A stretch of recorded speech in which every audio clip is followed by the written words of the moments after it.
Hello दोस्तों, क्या हालचाल। मैं आप सभी का दोस्त ऋषभ अग्रवाल। दोस्तों, आज हम स्टार्ट करने जा रहे हैं द असाइनमेंट सीरीज का फुल डिटेल वीडियो सॉल्यूशन। तो जो मैंने कल आपको असाइनमेंट दिया था दोस्तों ट्रांसफॉर्मर्स का, आज हम करने वाले हैं उसका पूरा का पूरा पोस्टमार्टम। तो चलिए स्टार्ट करते हैं। तो देखिए दोस्तों, ये है आपका पहला क्वेश्चन। इसमें आपसे कह रहा है the electrical equipment which is rated in terms of KVA. बहुत ही सिंपल सा क्वेश्चन है। आप सब जानते हैं कि अगर मैं कैपेसिटर की बात करूं तो भाई क्या होगा, फेराड।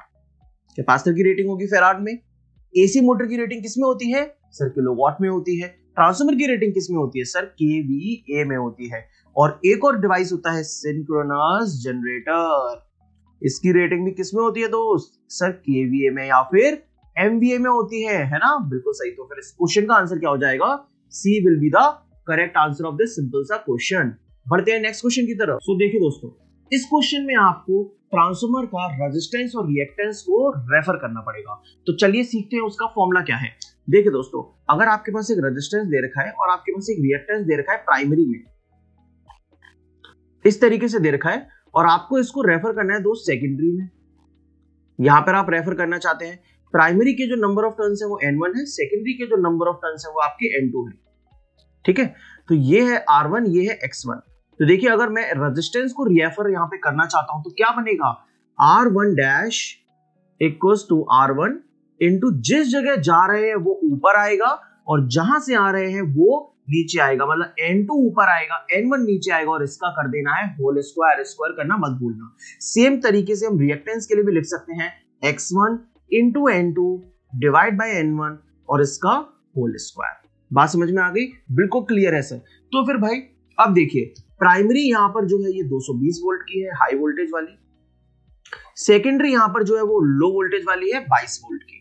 तो आपको क्या पूछा है, what will be equivalent resistance of HV with respect to LV. मतलब एचवी वाली चीजों को एलवी में ले जाना है। कहने का मतलब प्राइमरी वाली चीजों को सेकेंडरी में लेके जाना है। तो देखिए क्या वैल्यू हो जाएगी, R1 का वैल्यू दे रखा है दोस्त, रेजिस्टेंस का वैल्यू दे रखा है सर 1 ओम दे रखा है।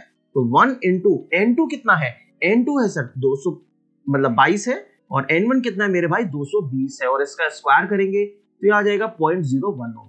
समझ में आई बात, बिल्कुल करेक्ट। X1 की वैल्यू कितनी दे रखी है दोस्त, देखो रिएक्टेंस दे रखा है आपको 6 ओम का।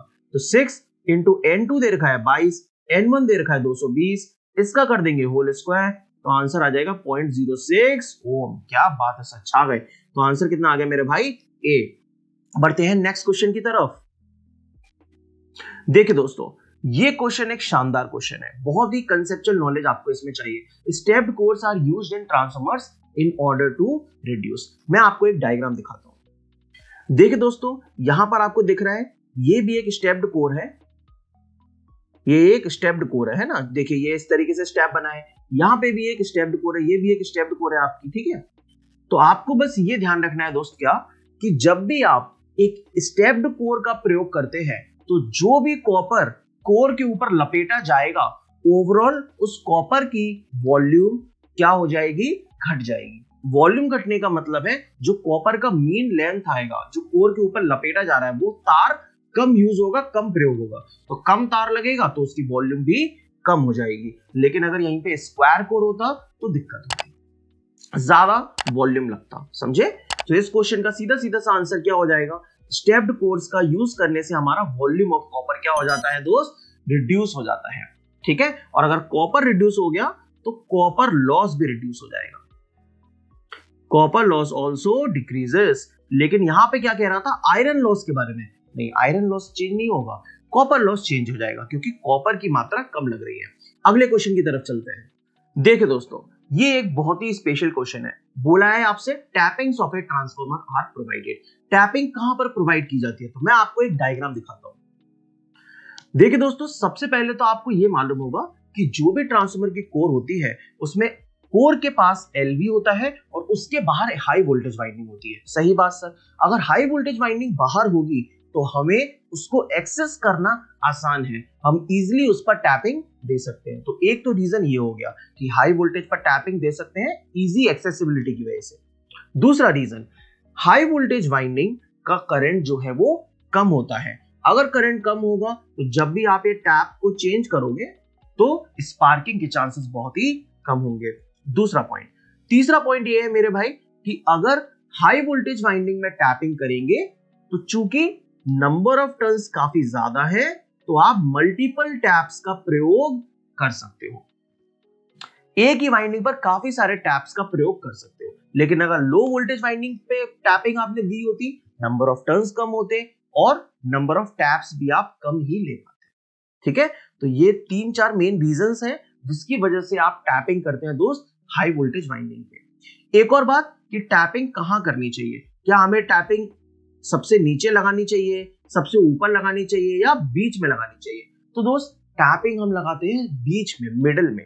अगर हम मिडिल में लगाएंगे तो इससे होगा क्या कि मल्टीपल वोल्टेज लेवल्स हम अचीव कर सकते हैं। तो बस इस क्वेश्चन का सीधा सीधा सा आंसर हो जाएगा sir at the middle of high voltage side. याद रखना है आपको इस क्वेश्चन को, बहुत ही इंपॉर्टेंट है। इस क्वेश्चन को देखिए दोस्तों, the overall power factor of an on load transformer. तो यार देखो, ट्रांसफॉर्मर एक ऐसा डिवाइस है जिसमें सोर्स एसी होता है, लोड अलग से लगा होता है। तो क्या ट्रांसफॉर्मर का खुद का कुछ पावर फैक्टर होता है? नहीं, ट्रांसफॉर्मर का पावर फैक्टर सिर्फ और सिर्फ डिपेंड करता है लोड के पावर फैक्टर पर।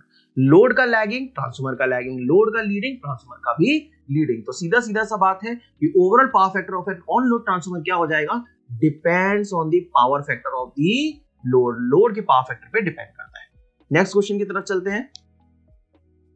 देखिए यहां पे ये सर्किट डायग्राम भी दे रखा है, ट्रांसफॉर्मर का इक्विवेलेंट सर्किट है।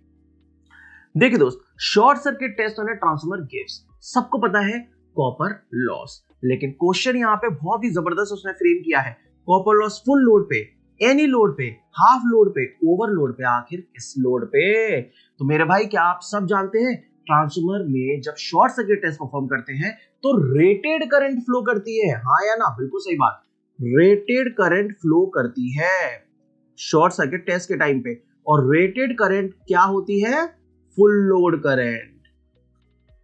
Full load current. तो अगर दोस्त फुल लोड करंट हो गई तो कॉपर लॉस भी कौन सा आएगा? Yes, PCU will be I rated current का होल स्क्वायर इनटू R, और यही कहलाता है फुल लोड कॉपर लॉस। बात समझ गए? तो आंसर हो जाएगा A, copper loss at full load will be the correct answer. ये देखिए यहां पे शॉर्ट सर्किट टेस्ट का डायग्राम भी दे रखा है। Short circuit test on transformer कहां पे परफॉर्म किया जाता है?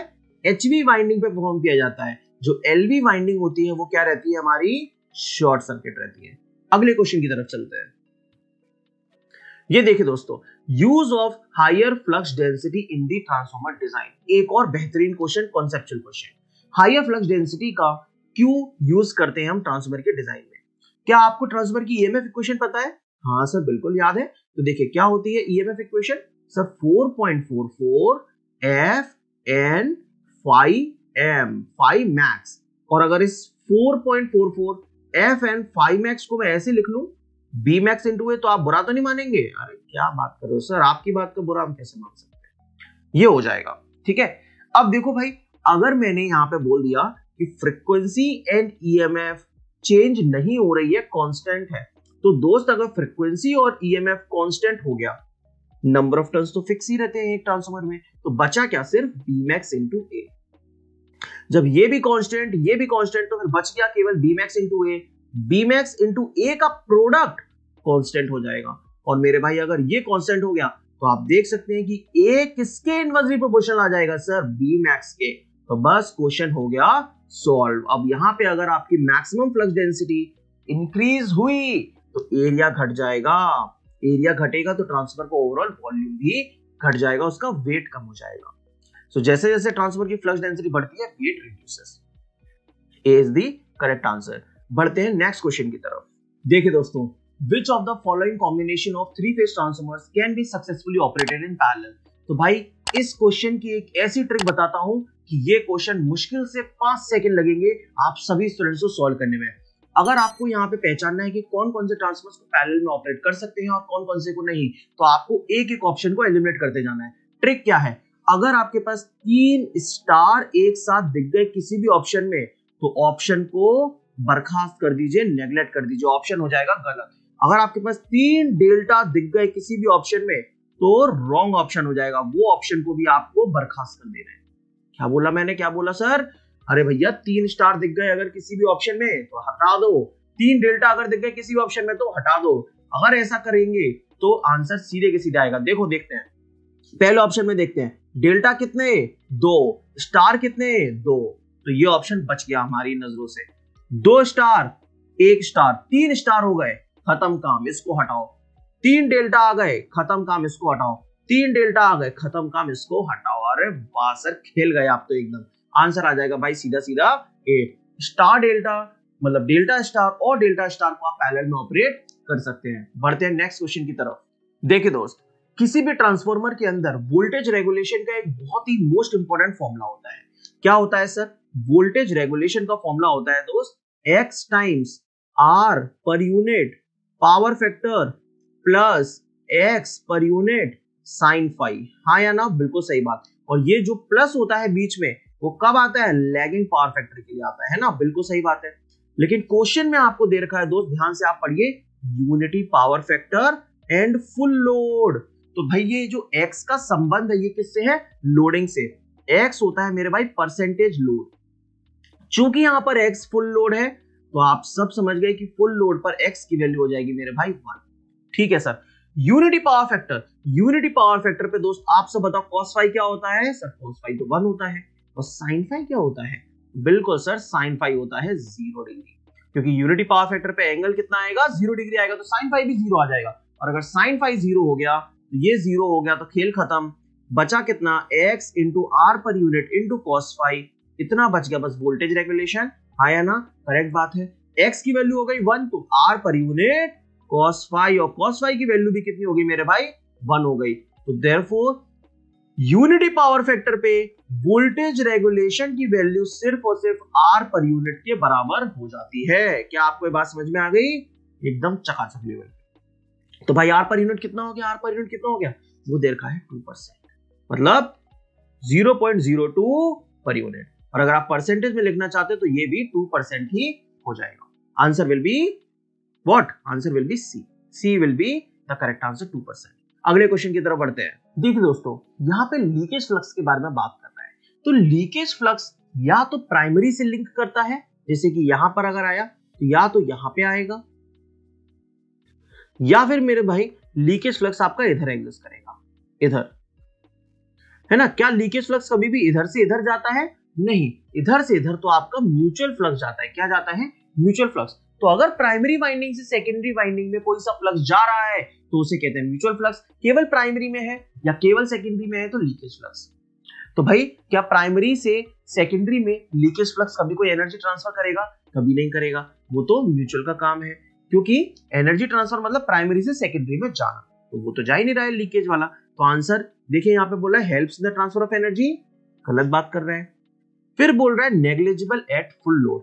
क्या फुल लोड पे नेग्लिजिबल होता है? अरे मेरे भाई, लीकेज फ्लक्स जितनी ज्यादा करंट आएगी उतना ही फ्लक्स लीक करता है।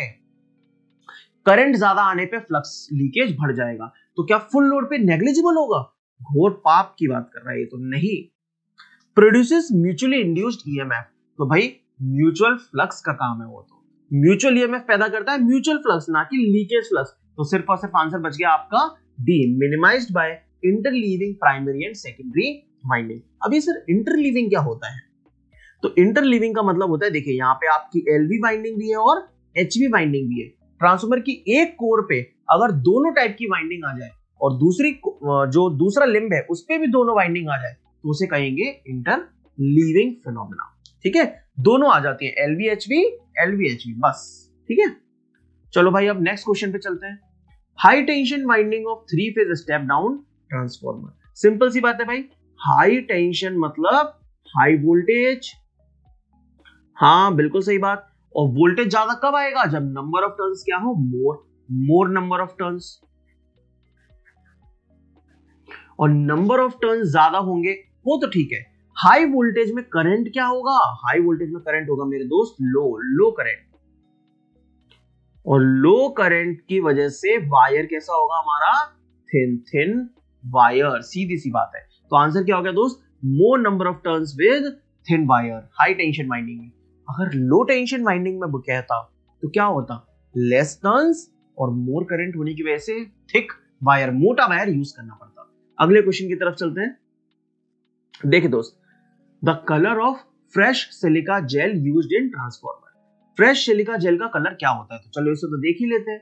तो देखो भाई, फ्रेश सिलिका जेल, ये रहा फ्रेश सिलिका जेल, जी हाँ, और इसका कलर क्या है, ब्लू। ये कंडीशन कैसी है, ड्राई। अभी जब सूखा होता है तो इस कलर का होता है, और जब वेट हो जाता है तो इस कलर का हो जाता है, थोड़ा पिंक कलर का, पिंकिश व्हाइट या पिंक कलर आप कह सकते हैं। तो आंसर क्या हो जाएगा इसका, ब्लू, डी। ठीक है। अब देखो दोस्त, ट्रांसफॉर्मर्स के पैरेलल ऑपरेशन की काफी सारी कंडीशन होती है, तो चलिए पहले तो हम उसको रिवाइज करते हैं। देखिए, ध्रुवता समान होनी चाहिए, पोलैरिटी सेम होनी चाहिए, नेसेसरी कंडीशन है। वोल्टेज रेशियो सेम होना चाहिए, नेसेसरी कंडीशन। दोनों ट्रांसफॉर्मर जो पैरेलल में आ रहे हैं उनकी फ्रीक्वेंसी सेम होनी चाहिए, ये भी एक कंडीशन है। सेम फेज सीक्वेंस होना चाहिए और फेज डिफरेंस 0 होना चाहिए। इसका मतलब क्या है कि अगर पहले ट्रांसफॉर्मर का फेज डिफरेंस कुछ है और दूसरे ट्रांसफॉर्मर का मान लीजिए 30 डिग्री है और दूसरे ट्रांसफॉर्मर का फेज डिफरेंस भी 30 डिग्री है, मतलब फेज 30 डिग्री है, तो दोनों के बीच में डिफरेंस कितना आया, 0। 30 माइनस 30 0, तो 0 फेज डिफरेंस होना चाहिए। इसके अलावा vector group must be same, तो ये तो मैंने आपको ऑलरेडी बता दिया है, वही 3 स्टार और 3 डेल्टा, उससे खेल खत्म।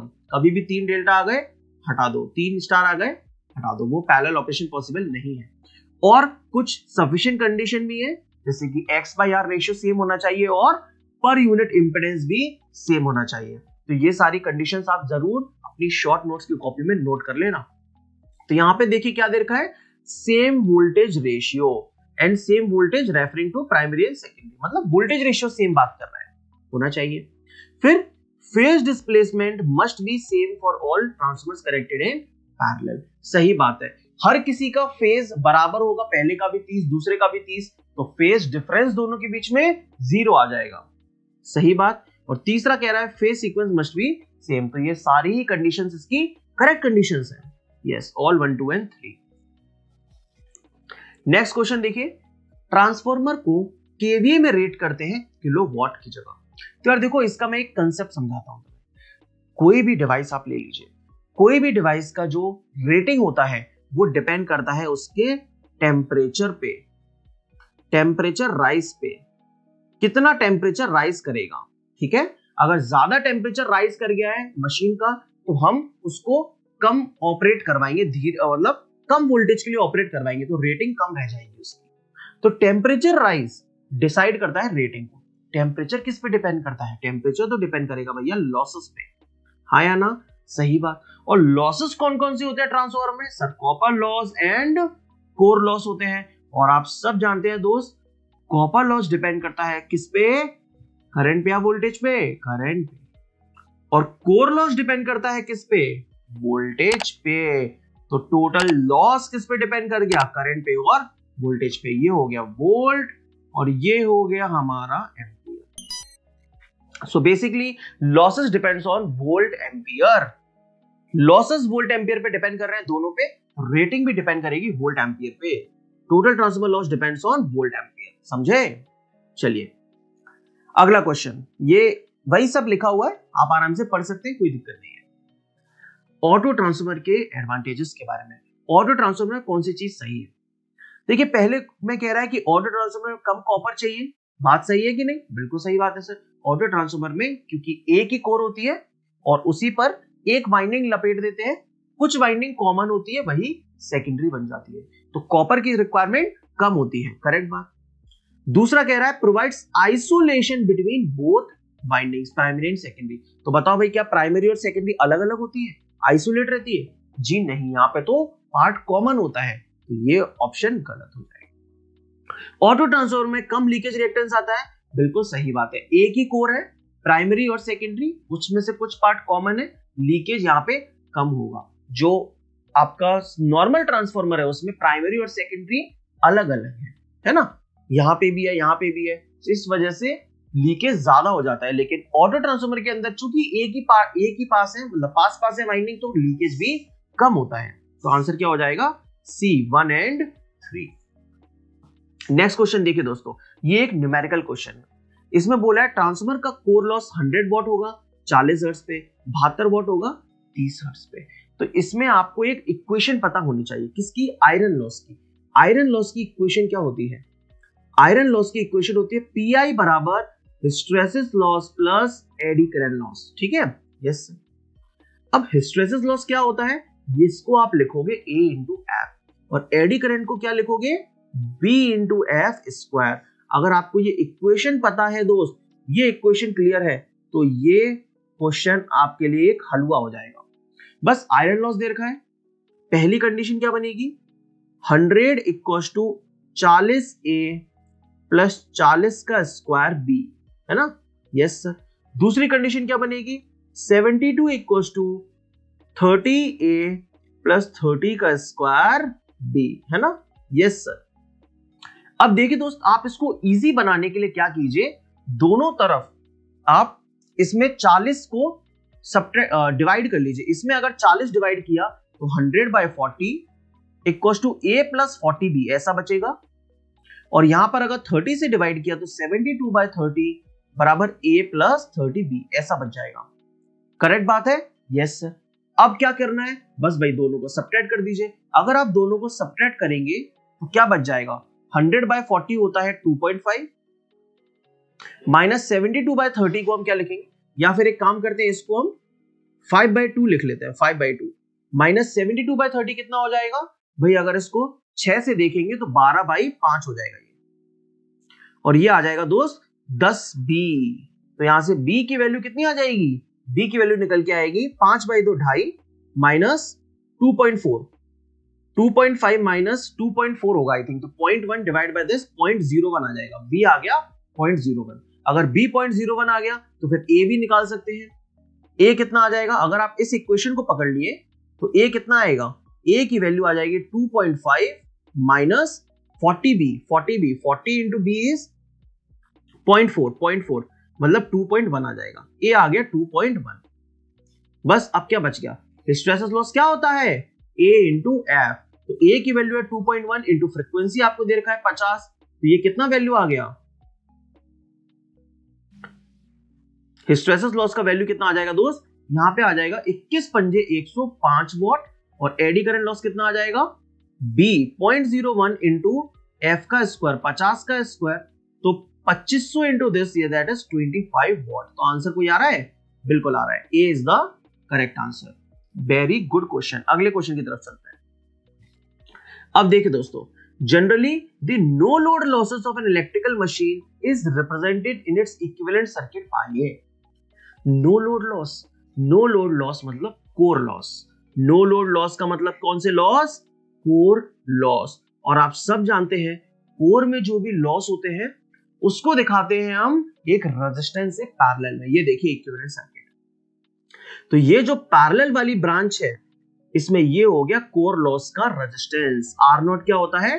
कोर लॉस रेजिस्टेंस, और यही रिप्रेजेंट करता है क्या? कोर लॉस को रिप्रेजेंट करता है। एक चीज ध्यान रखिए, जो भी सीरीज वाले रेजिस्टेंस होते हैं वो लो वैल्यू के होते हैं, और जो भी पैरेलल वाले रेजिस्टेंस होते हैं वो हाई वैल्यू के होते हैं। अगर ऐसा है तो फिर आंसर क्या होगा? देखिए, नो लोड लॉस है, इक्विवेलेंट सर्किट में एक पैरेलल रेजिस्टेंस आता है with a high value, so C will be the correct answer for this question. Parallel में हाई रेजिस्टेंस का होता है, हाई वैल्यू का रेजिस्टेंस होता है, और सीरीज में लो वैल्यू का रेजिस्टेंस होता है। देखिए दोस्तों, two transformers with equal voltage ratio and negligible excitation करेंगे। यहां पे भाई दो ट्रांसफार्मर दे रखे हैं, दोनों के दोनों पैरेलल में है। जब भी पैरेलल ऑपरेशन की बात हो और लोड शेयरिंग की बात करें, शेयर लोड की बात करें, लोड शेयरिंग की, तो आपको सिर्फ दो बातें याद रखनी है। क्या? अगर आपके पास एक ट्रांसफार्मर ए है और ट्रांसफार्मर बी है, ये दोनों पैरेलल में है, तो इन दोनों का पर यूनिट इंपीडेंस सेम होगा। क्या होना चाहिए? पर यूनिट इंपीडेंस सेम होना चाहिए। If their per unit impedances are equal, तो आंसर तो इसका ये हो गया, per unit impedance are equal based on their own KVA rating, उनकी खुद की केवीए रेटिंग पे। लेकिन अगर ये ओम में दिए होते, क्या दिए होते? ओम में, तो आंसर हो जाता B, in the inverse ratio of their rating. ये कब होता? जब ओम में दिए होते हैं, when impedances are given in ohm. तो मैंने क्या बोला? दो कंडीशन बताई। अगर दो ट्रांसफार्मर है, पैरेलल में ऑपरेट करने हैं, तो पर यूनिट इंपेडेंस बराबर होने चाहिए, और अगर ओम में दिए हैं तो इनवर्स रेशियो होता है रेटिंग का, जैसे कि SA अपॉन SB बराबर होगा ZB इन ओम अपॉन ZA इन ओम। तो एक दूसरे के इनवर्सली प्रोपोर्शनल। समझ गए? तो यहां पे आंसर हो जाएगा इक्वल, क्योंकि पर यूनिट की बात कर रहे हैं। इस क्वेश्चन को देखिए, एक बेहतरीन वोल्टेज रेगुलेशन का क्वेश्चन। इसमें आपकी दो वोल्टेज रेगुलेशन के फॉर्मूले लगते हैं। देखिए, एक फॉर्मूला होता है वोल्टेज रेगुलेशन का, क्या? ट्रांसफार्मर की बात कर रहा हूं, E2 minus V2 divide by E2। जी हाँ, E2 minus V2 divide by E2। E2 होता है no load voltage, no load secondary voltage, और V2 होता है लोडेड या फुल लोड का सेकेंडरी वोल्टेज, जब लोड लगा होता है उस टाइम का। और एक और फॉर्मूला क्या पढ़ा है आपने, जो अभी पहले क्वेश्चन भी किया था हमने, वोल्टेज रेगुलेशन बराबर R per unit cos phi plus X per unit sin phi.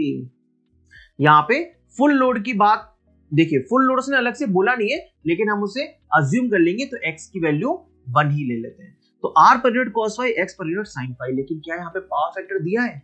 देखो तो सही, नहीं दे रखा है। लेकिन एक बहुत ही इंपॉर्टेंट चीज दी है, रेजिस्टिव लोड। और भाई, जब लोड सिर्फ रेजिस्टिव होता है, प्योर रेजिस्टिव होता है, तो प्योर रेजिस्टेंस मतलब पावर फैक्टर क्या हो जाएगा? यूनिटी हो जाएगा अपने आप ही। और sin फाई की वैल्यू क्या हो जाएगी? 0 हो जाएगी प्योर रेजिस्टिव लोड के लिए। अब देखिए वोल्टेज रेगुलेशन कितना निकल के आया, तो फिर R पर यूनिट के बराबर, क्योंकि ये हो गया 0 और ये हो गया 1। और R पर यूनिट कितना है आपका? 4%, मतलब 0.04 पर यूनिट। तो क्या अब आप इस फॉर्मूले का यूज करके निकाल सकते हैं? बिल्कुल। कैसे आएगा भाई? देखो, 0.04 बराबर नो लोड वोल्टेज कितना है भाई आपका? E2 है 200 वोल्ट, यही तो होता है 200, और माइनस का V2 आपको कैलकुलेट करना है, और नीचे आ जाएगा E2 जो कि कितना है फिर से 200। तो यहां पे सॉल्व कर लीजिए, ये आ गया 8 इक्वल्स टू 200 माइनस V2, तो दोस्त V2 कितना आ गया? 192 volt. 192 volt is the correct answer, मतलब सी।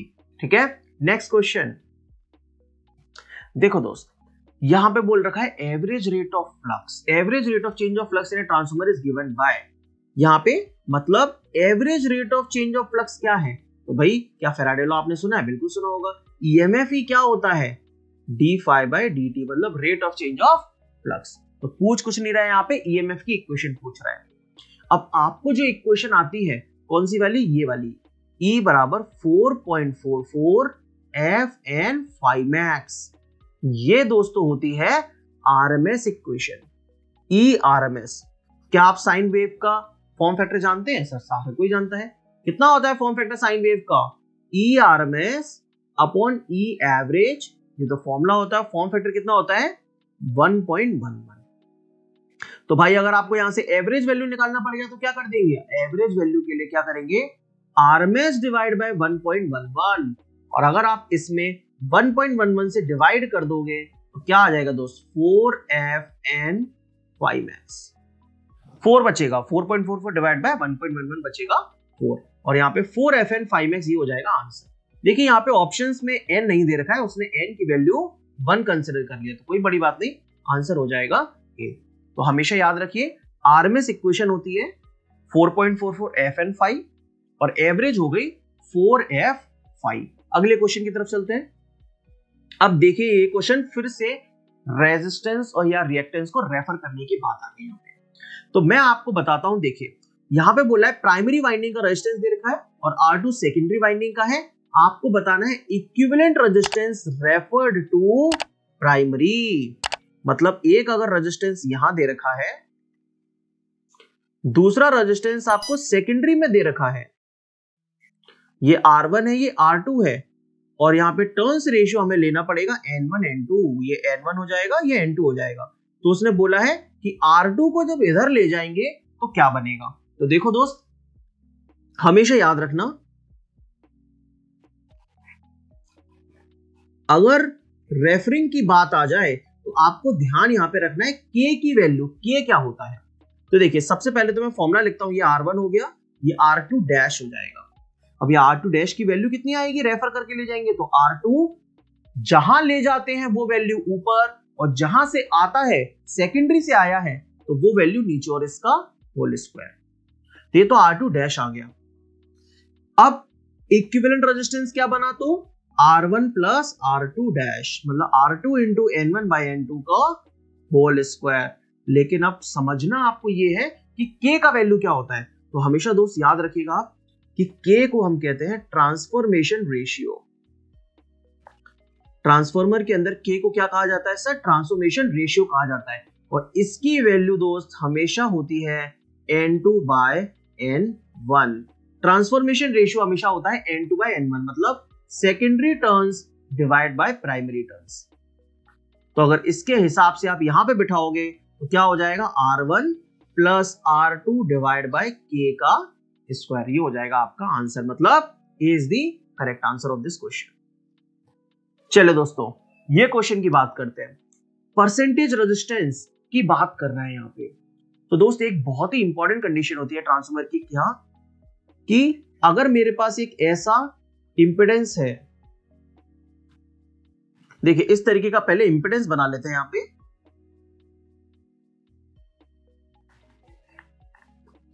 ये वाला क्वेश्चन अगर आपको समझ में आ गया तो मतलब मजा ही आ जाएगा। देखो भाई, यहां पे मैं क्या कर रहा हूं, यहां पे मैं दो इंपेडेंस बना रहा हूं, एक प्राइमरी में टोटल रेफर्ड है, एक सेकेंडरी में रेफर्ड है। देखो ये है Z1, ये है Z2 डैश, इन दोनों के कॉम्बिनेशन को कहा जाता है Z01। ये है Z1 डैश, ये है Z2, इन दोनों के कॉम्बिनेशन को कहा जाता है Z02। इसका क्या मतलब है सर, देखो भाई आपको दिख रहा होगा इस वाले सर्किट में सेकेंडरी वाला रेफर करके प्राइमरी में ले आया हूं, तो ये हो गया टोटल पहले का इंपेडेंस, तो इक्विवेलेंट इंपेडेंस ऑफ प्राइमरी।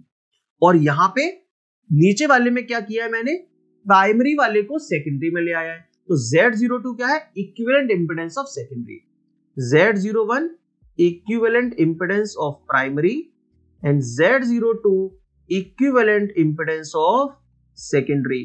तो पर यूनिट वैल्यू जो इनकी होती है वो हमेशा बराबर होती है। क्या होती है, इन दोनों की पर यूनिट वैल्यू बराबर होती है, या फिर इनकी परसेंटेज वैल्यू बराबर हो जाएगी। परसेंटेज कैसे आना है, पर यूनिट में 100 का मल्टीप्लाई करके। तो क्वेश्चन में दे रखा है कि percentage resistance of power transformer secondary side के लिए 2.5% है, तो प्राइमरी साइड के लिए क्या होगा।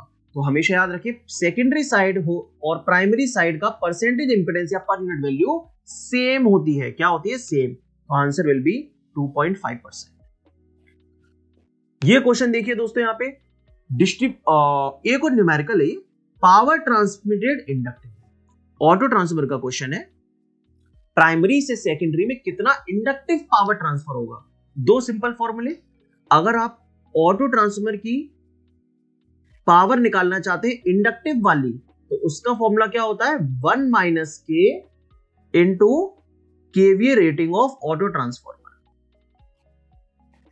बात समझे, ठीक है सर। और अगर आप यहां पे निकालना चाहते हैं कंडक्टिव वाली पावर निकालना चाहते हैं, पूछा तो नहीं है लेकिन अगर निकालना चाहते हो कंडक्टिव, तो क्या होगा, के into KVA rating of auto transformer.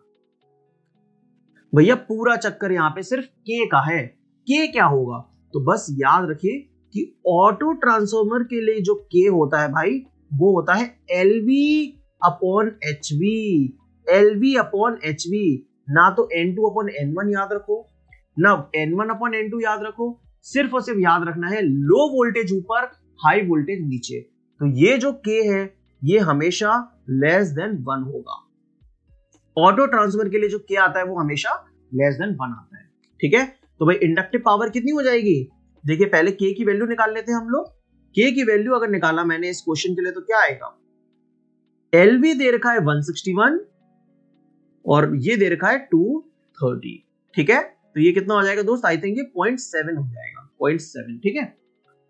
चलिए इसके बाद देखिए तो क्या आ गया यहाँ पे, इंडक्टिव पावर कितनी आ जाएगी, इंडक्टिव पावर आ जाएगी 1 माइनस 0.7 इंटू ऑटो ट्रांसफॉर्मर की रेटिंग, तो ये कितना आ गया 0.3 आ गया, 0.3 of auto transformer rating. So basically inductive power कितनी ट्रांसफर हो रही है, सिर्फ 30% ऑफ द इनपुट, 30% ट्रांसफर हो रही है। तो कंडक्टिव कितनी हो जाएगी, बाकी की बची हुई भाई 70%। सिंपल। देखिए दोस्तों, the maximum efficiency of A distribution transformer. तो यार आपको यहाँ पे एक चीज समझने वाली बात है, पावर ट्रांसफार्मर और डिस्ट्रीब्यूशन ट्रांसफार्मर, क्या पावर ट्रांसफार्मर सब दिन ऑन रहता है, क्या उसको कभी भी बंद करते हैं? कभी नहीं कर सकते भैया, वो तो जनरेटिंग एंड पे और बड़े बड़े सब स्टेशंस पे लगा होता है, उसको ऑफ करने का चांस ही नहीं है। वो 24 घंटे काम करता है और फुल लोड पे काम करता है। तो पावर ट्रांसफार्मर किस पे काम करता है, फुल लोड पे। हाँ या ना, मानते हो कि नहीं मानते? बिल्कुल मानते हैं सर, 24 घंटे काम करता है और फुल लोड पे काम करता है, ठीक है। लेकिन जो डिस्ट्रीब्यूशन ट्रांसफार्मर है वो तो हमारे कॉलोनीज के बाहर लगा होता है, हमारी गली के बाहर लगा होता है, खंबे पे, है कि नहीं? बिल्कुल सही बात। तो क्या आपके घर में हर टाइम 24 घंटे पूरा का पूरा इलेक्ट्रिसिटी ऑन रहता है? क्या और भी जो कॉलोनी में घर है उनमें सब जगह ऐसा रहता है? नहीं। क्या फुल लोड पे काम करेगा डिस्ट्रीब्यूशन ट्रांसफार्मर? जी नहीं, डिस्ट्रीब्यूशन ट्रांसफार्मर फुल लोड पे काम नहीं करता है, not work at full load. तो भाई जब फुल लोड पे काम नहीं करता है तो प्रैक्टिकली वो वर्क करता है 50 to 70% ऑफ लोड पे काम करता है, 50 to 70% ऑफ लोड पे। इसी वजह से मेरे भाई डिस्ट्रीब्यूशन ट्रांसफार्मर को डिजाइन भी ऐसे करते हैं कि उसकी एफिशिएंसी किस पे अचीव हो, मैक्सिमम 50% ऑफ फुल लोड पे। Answer is B. आखिरी क्वेश्चन की तरफ चलते हैं, ideal shape of core. Core का आइडियल शेप क्या होना चाहिए? इसी तरीके का एक क्वेश्चन आया था स्टेप्ड कोर को लेके कि स्टेप्ड कोर का क्या फायदा है। तो आप इस डायग्राम को देखिए, देखो भाई ये डायग्राम बहुत ही शानदार डायग्राम है। यहां पे आपको ये समझना है, ये है आपकी नॉर्मल स्क्वायर कोर, हाँ या ना? सही बात। ये है आपकी स्टेप्ड कोर, करेक्ट बात। और जब बहुत सारे स्टेप्स यूज कर लेंगे, हम बहुत सारे स्टेप्स यूज कर लेंगे, तो ये ऑलमोस्ट बन जाएगी हमारी सर्कुलर कोर। तो देखो यहां पर स्क्वायर कोर में जो कॉपर की रिक्वायरमेंट है, जो कॉपर को लपेटा गया है, वो सबसे ज्यादा है, मीन लेंथ सबसे ज्यादा। स्टेप्ड कोर में जाएंगे तो जो मीन लेंथ आएगी, सरकमफेरेंस आएगी, वो और घट जाएगी। और सर्कुलर कोर में आप नापेंगे तो प्रैक्टिकली जो मीन लेंथ है, सरकमफेरेंस है, वो सबसे कम आएगी। और इसी वजह से हम कॉपर को सेव करने के लिए चाहते हैं कि हमारी कोर का आइडियल शेप क्या हो, सर्कुलर हो। बट ऐसा प्रैक्टिकली पॉसिबल नहीं है। क्यों? क्योंकि इसमें आप देख रहे हैं कितनी सारी लैमिनेशंस हैं। बिल्कुल। तो भाई हमें क्या करना पड़ेगा, इतनी सारी लैमिनेशंस तैयार करनी पड़ेगी, उसमें लेबर कॉस्ट आएगी, मशीन की नई टेक्नोलॉजी लगेगी, तो बहुत ज्यादा खर्चा हो जाएगा। इस वजह से हम कोशिश करते हैं कि हम स्टेप्ड कोर तो अचीव कर ही लें, सर्कुलर नहीं। तो आइडियल शेप माना जाता है सर्कुलर को। Answer is D. तो यहाँ पे आपका खत्म होता है दोस्तों असाइनमेंट नंबर 1। आई होप आपको ये सारे के सारे सॉल्यूशंस बिल्कुल पसंद आए होंगे। अगर आपको कोई भी दिक्कत है या कोई भी आप सजेशन देना चाहते हैं तो आप इस कमेंट बॉक्स में जरूर बताइएगा, क्योंकि ये फर्स्ट वीडियो है इस तरीके की, मेरे लिए भी थोड़ा नया है, लेकिन आप मुझे जरूर बताइएगा कि आपको कैसा लगा। Thank you so much. तो दोस्तों, to download all the important notes and PDFs of my channel, download my Telegram channel, that is Rishabh Agrawal डबली। सभी के सभी जल्दी से फटाफट जाओ और डिस्क्रिप्शन बॉक्स में लिंक है, उसको जाके ज्वाइन करो फटाफट।